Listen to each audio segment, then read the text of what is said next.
Our next session is about connecting with customers. We've already talked a little bit about the customer. Simon Belsham, the Chief Client Officer of Hargreaves Lansdown, is going to help us think about connecting with customers and what we can learn from retail. Simon brings a huge amount of really interesting experience to the room in retail. He has held senior roles at Tesco, MD of Tesco's online business, senior roles at Ocado and Walmart, and more recently, founder of the healing company, consumer health business, and joined Hargreaves Lansdown in May 2025. So I'm delighted to welcome Simon Belsham to the stage. Thanks very much. Thank you, Heather. Hi, good morning. It's a pleasure to be here. I'm glad Heather gave my CV and didn't just leave it. I had a huge wealth of experience because I actually know nothing about financial services and wealth management other than what I've learned in the last 9 months. But in the briefing for today, Heather asked me to deliberately be a bit more provocative, and so hopefully I'm still early enough in the industry that I can give you that outside, now inside perspective on some of the things that I've learned and observed coming into the industry. So, over the next 10, 15 minutes, I'm going to share some of my initial reflections and hopefully a few things that we can learn to help drive some organic growth in our space. So as Heather said, I spent most of my career persuading people to buy groceries, luxury gym memberships, fashion that people didn't really need, and actually occasionally things they absolutely didn't need at all. And now I get the pleasure of working in something that's much more purpose-driven in wealth management. My background is in consumer businesses, and over the last 25 years, I've worked for some of the world's largest businesses, as well as my own startups along the way, at Tesco, at Walmart, not on the high street. Probably the last time I was stood here actually was 10 years ago with them, and Equinox, across the US and the UK. So I've had the privilege of seeing consumers all around the world across a really interesting couple of decades of consumer change. Each of those businesses that I've worked at lives or dies by voluntary consumer choice. If customers don't like the experience, if they don't trust the brand, if it feels too complicated, then they simply have the choice to go somewhere else. So every day we had to fight for our customers.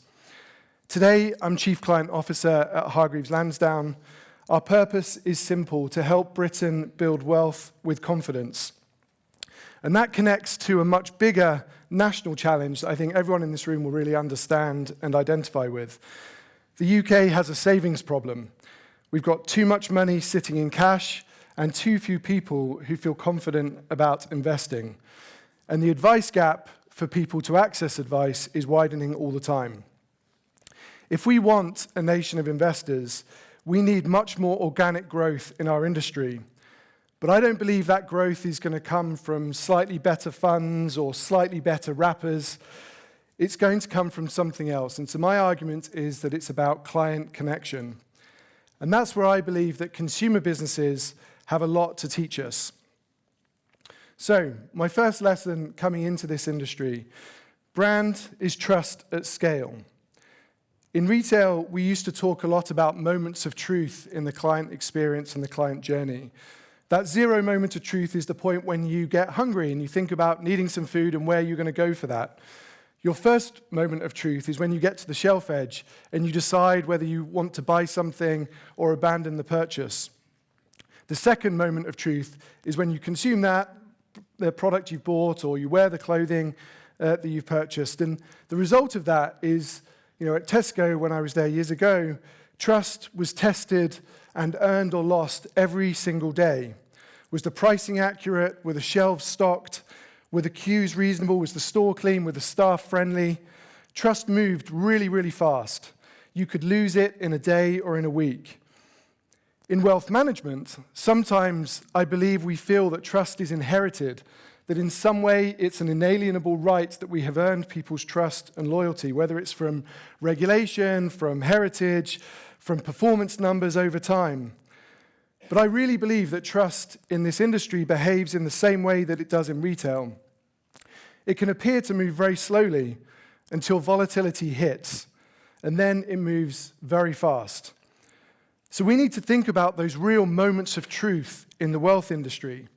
Market crashes, volatility like we're seeing right now, tax events, platform outages, withdrawal requests, bereavement cases, someone transferring their life savings across for the very first time. These are the moments when your brand really matters.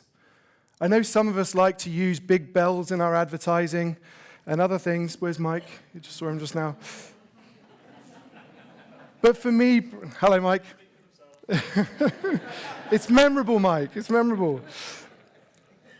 But brand is not your advertising. Sorry, Mike. Brand is how you behave when you're under pressure. In retail, we used to say that trust is earned weekly, and as I said, in wealth management, we sometimes feel that it's inherited. But clients don't experience it that way. Clients don't think that you've earned their trust for the next 10 years. They see it very differently. For them, brand is the emotional shorthand for a very simple feeling: I feel safe. And if we want a nation of investors, that emotional safety, in my view, really matters. I don't think people avoid investing because they've studied the performance charts and decided that now is not the right time to enter the market. They avoid it because it feels unsafe.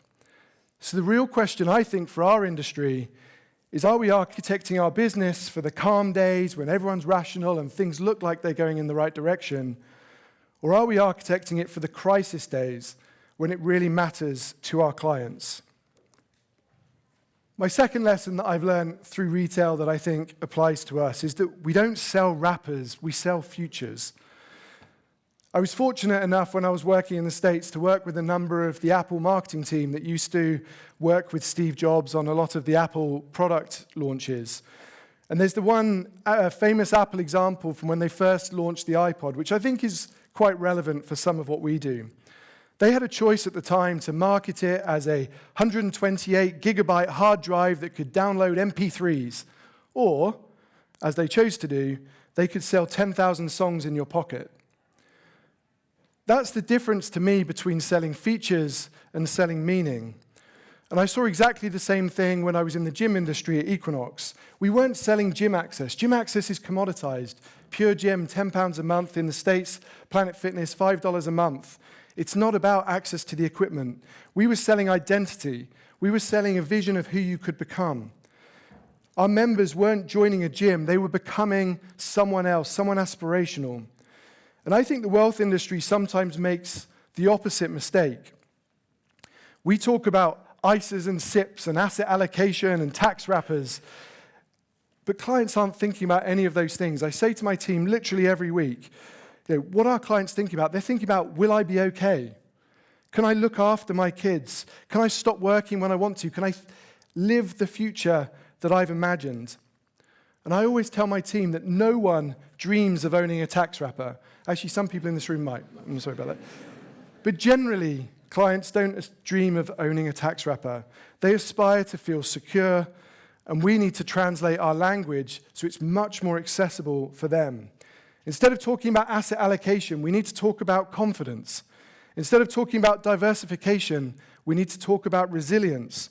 Instead of talking about contributions, we need to talk about progress. And when you show people progress, not just balances, something really powerful happens. They invest a lot more. Organic growth isn't going to come from our product architecture. It's going to come from that emotional clarity that we can give to our clients. My third lesson is that experience is the growth engine in our industry. In retail, experience drives repeat purchase. We've all been there. We've walked into a shop or bought something online and had a great experience for whatever reason. We're very likely to go back there again. Equally, friction kills conversion. You see it immediately. If a checkout in a supermarket is too long, people abandon their basket and walk away. I grew up running supermarkets in Tesco, and putting away full baskets of shopping was always my worst nightmare. So you did what you can to get those queues down. But in wealth management, friction is everywhere. It's amazing to me coming into this industry. Onboarding friction, we call it KYC and AML. We have names for it, acronyms generally. There's transfer friction. It can take 10 to 20 days to move your life-earned assets to someone else. Contribution friction, withdrawal friction, friction around choosing what investments I want to make and the cognitive load on all of that. We spend a lot of time talking about product innovation, as I already mentioned. But for me, the real growth lever is something much simpler. It's about journey redesign. Because today, distribution is UX and UX is growth. This word distribution was one that really surprised me when I came in. Distribution for me is a very utilitarian word. It's about getting something from A to B. And it kind of implies that actually our app and our web and our help desk is just something very utilitarian. And we treat it that way. We generally have one-size-fits-all experiences. But a new investor journey is not the same as a seasoned investor journey. An investor sitting in cash is not the same as a fully invested client. An accumulator is not the same as someone approaching retirement. If we tailor the experience properly towards our clients, three things are going to happen.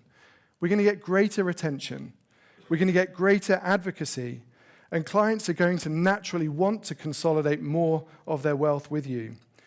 Experience isn't just a service. It's really a growth engine for our industry. One of the biggest differences for me as I've come into this space between retail and wealth management is pace and energy. At Walmart, we had lots of rituals, some of which are probably not for now, we can talk about later, some crazy chants that we used to do before every meeting. But one thing that was really relevant is we had Saturday morning meetings every week. Now, that might sound a nightmare to everyone in this room, but they were really, really important. Senior leaders from across the business would get together and review performance numbers in brutal detail. They weren't vanity metrics. No one wants to get up early on a Saturday morning and pat themselves on the back. They were about trading reality. What sold yesterday? What didn't? Why? What have we got to fix next week? Retail runs on these weekly rhythms. They're the heartbeat of the industry. And if you run an entrepreneurial business, they run even faster. When it's your own money at stake, you learn something quickly. If you can learn faster than anyone else and improve quicker, that gives you a competitive advantage. Speed of feedback loops is everything when it's learning. And I think that's never been more important for our industry or any other industry than it is today with the advent of AI and so much conversation already today about how quickly that's coming on board. In wealth management, though, typically we operate things quite differently. Quarterly, half-yearly, we have committees, lots of good discussion and debate, some of it really important, obviously, but it can feel quite comfortable. I've never actually in 25 years felt comfortable in a business before, but wealth management does feel a bit like that. I believe organic growth for our industry is going to require something else: faster experimentation, shorter feedback loops, and clearer ownership of client metrics. Because at the moment, many firms value and measure one thing above all else, and it's a three-letter acronym that I'd never heard of before, AUA. Now in my language, every second sentence that I use. But for me, that's a lagging indicator. In retail, we manage the basket. What are clients buying every day? Did they have a good experience? What does that do to their lifetime value? In wealth, we sometimes just admire the balance, and we don't look beneath that. The real growth indicators for me are things like client activation, repeat funding, advocacy, cross-product penetration, client lifetime value. The energy we put into the client relationship matters, and clients can feel it. Another big stark difference of me coming into this space, having worked largely in e-commerce for 20 years and seeing technology evolve from fairly monolithic stacks. I've got some great stories about cleaners coming in and unplugging Tesco.com in the middle of the night and no one being able to buy things at 2 a.m, to a world that's much more cloud-based, API-first, headless, and composable. But coming into the wealth management industry, it's really clear that our technology is archaic, probably. Retail operates in real time. Sorry for a number of technology people in this audience, but retail generally operates in real time. Personalized pricing, dynamic baskets and promotions, frictionless checkouts. But in wealth, we still see batch processing, delays to data by several days before we know what's going on, legacy architecture, clunky transfers, as I already mentioned, that can take days to get through.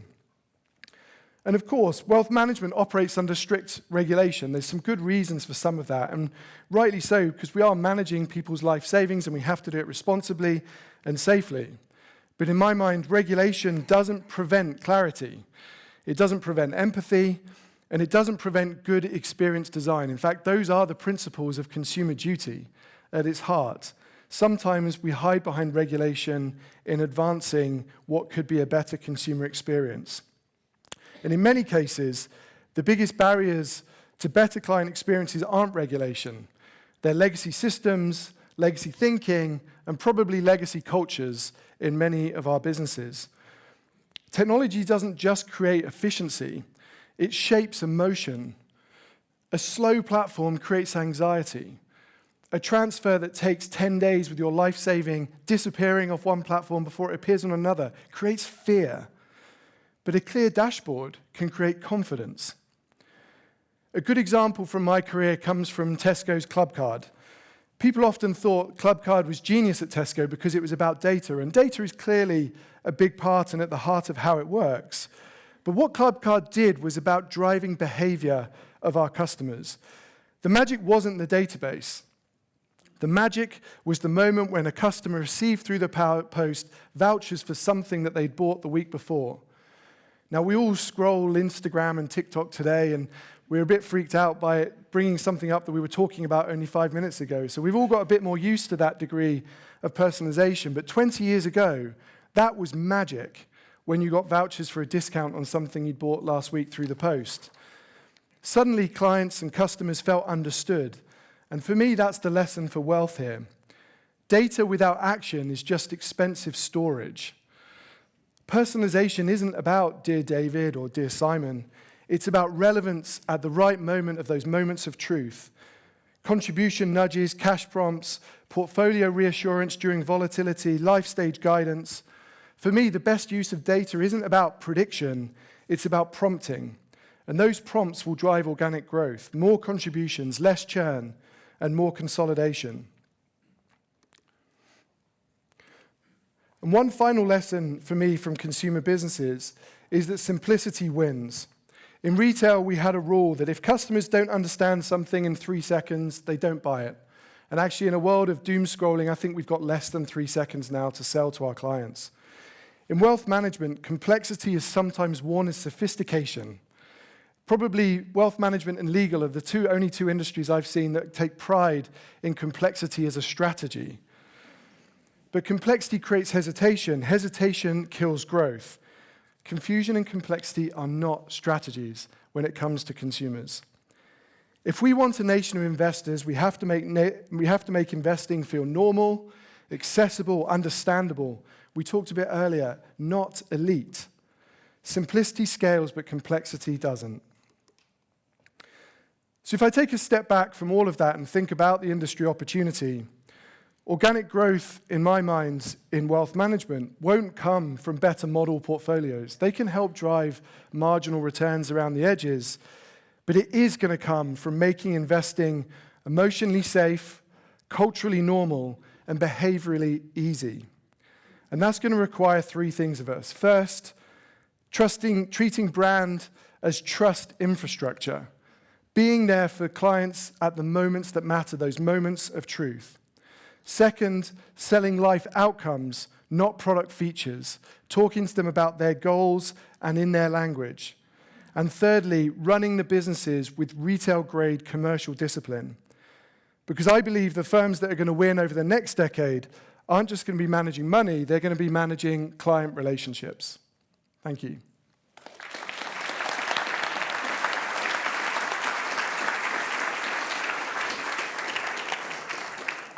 Amazing, Simon. I'm sure there's loads of questions. I've got the microphone. I'm not much better at throwing than Peter, but I'll rely on my friends.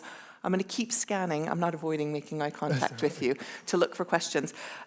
So I'd had a question I was going to ask you, but actually I'm going off script because you talked about friction. You talked about making it complicated. And I think one of the things I hear sometimes is that a bit of friction is good because if somebody's trying to if somebody's panicking because of something that's happened in the market and sometimes we're dealing with people's wealth and the risk of it being sent to the wrong bank account and just maybe sometimes those checks are there to protect customers.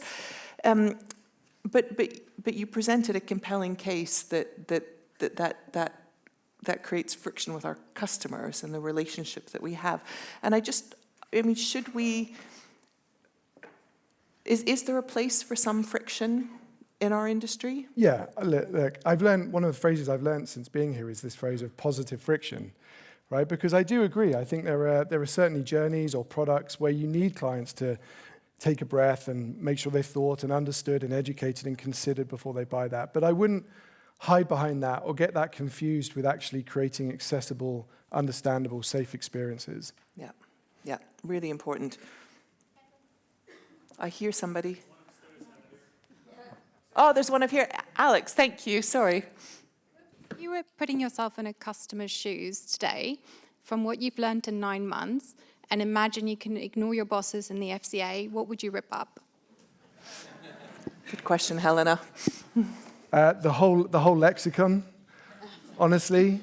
I really do think that's a good place to start with people. And generally, in my career, I've learned if you talk to people about their needs and their wants, then you've got a good start of actually engaging them in actually doing something about their financial futures. And I think we talked a bit earlier about risk warnings, and we've been quite vocal about simplifying risk warnings in the industry. I think that sort of thing is really important. But I think making planning products, outcomes accessible and understandable by people, that's probably where I would start. Yeah, we still sent 8 pages out of this pension statement, though. So not sure we've learned much as an industry on that one. Yeah, there's a long way to go. A really basic one, when I moved to the UK, I found it really surprising that I would see my investments by tax wrapper, because in Canada I just saw my portfolio and then I could drill down to holdings and wrappers. And it was just, I found it really strange that I was looking at it. I had to look separately at holdings by going to the tax wrapper first and then to the holdings rather than seeing my portfolio. But yeah, interesting. So yeah, rip up the lexicon. Our 17-year-old. Hello again, everyone. So you talked about trust, and I think that's a very big thing when you're, especially something about money, right? Because everyone just want to hold on to their money, keep it safe and everything, right? So you said trust moves slowly until it moves fast. What does it look like when it moves fast in the wrong direction? And what do you do in that scenario? To recover the trust. Yes, to recover the trust. Yeah. Yeah, I mean, I'd often talk about in previous lives about trying to turn, these challenging moments into hero moments for clients. And I think a big part of what we've got to do is be there for clients at moments. If you think about those challenging moments in people's lives, bereavements being, a really difficult one, market crashes, seeing your pension and life savings suddenly lose tremendous amounts of value, and the panic that can create. I think that's where the brand comes in, and how we interact with you, how we provide you support, how we provide you education, how we provide you content, how we put in the right positive friction at those moments as well, so we don't make irrational decisions. I think that's the responsibility of the brand. That's why I talk about architecting our business for crisis days rather than calm days. And we've got to be prepared for those, because they're going to happen all the time. And I think that's where we earn trust. If we're there for our friends, our family at the difficult times, then they're going to stick with us for longer. And so for me, it's not one thing, I think. It's about how we use our whole businesses joined up in a kind of an aligned way for clients to be there for them in the moments they need us. Yeah, really good question. Hi, thanks. There's a lot of discussion about trust, and we're building products, services that we think clients need, I think is probably how I would put it. But is there an opportunity for the industry to create consumer brands that people want? I think it's probably the way I'd think about it, in the sense of, if we got an opportunity, if banking can create sort of services that people want, they want a metal card, they want a Coutts account, they want a, is there an opportunity for that? And if so, how do we do it? Yeah, the whole concept of branding is interesting. And I worked for Ocado years ago. I remember Tim Steiner, the CEO there, taught me. He basically said, you can call a company anything, right? He did. He called it Ocado. It doesn't mean anything. But it's about the experience that you wrap around it. And so I I'd probably counter that and say we probably all have brands that work today, but it's about how we create those experiences. And I think a bit to your question as well, I think one of the challenging things for us now is joining up all the dots so we can speak to a client or a customer in a really connected and cohesive way.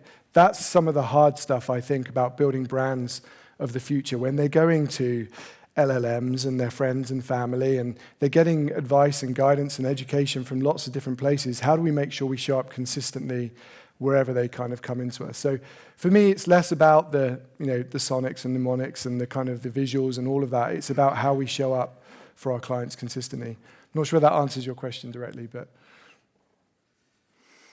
ish. It's really difficult, isn't it? Because I think James Rainbow's in the room somewhere from SJP. There he is there. And James, I hope you don't mind me saying that James talked about how people who have received financial planning advice understand the value of it. Yeah. But people who haven't experienced that are they don't understand the value. And in fact, many of them have quite a negative view. Sorry, you articulate it far better than I am, James. And it's a real challenge, isn't it, to get people to understand what it is that we do as an industry. And when you joined Hargreaves Lansdown, you talked about it. It's a wealth management business. You talk about it in different ways. How do you, somebody who's come from retail and really thought about what the customer is buying from you, what are they buying from Hargreaves Lansdown? Confidence, and you go back to that kind of word trust again, and you'll see from our recent advertising campaigns, the 45 years this year since the business was founded, we've been through all sorts of ups and downs, bubbles and bursts and peaks and troughs, and it's that consistency and reliability of being through it all. And I think that feeling of emotional safety that I talked about as well, for me, those are the important things. When we're investing for the long term, we're investing for our retirement, investing for our kids' futures, you don't want to be going necessarily in and out the whole time. And so you're buying someone that gives you that confidence for the longer term. And I think that for me is a huge part of what we've got to convey to clients and give them in the experience. Yeah, fantastic. I think we're going to have to call it there. No problem. Thank you so much. Please join me in thanking Simon. Amazing.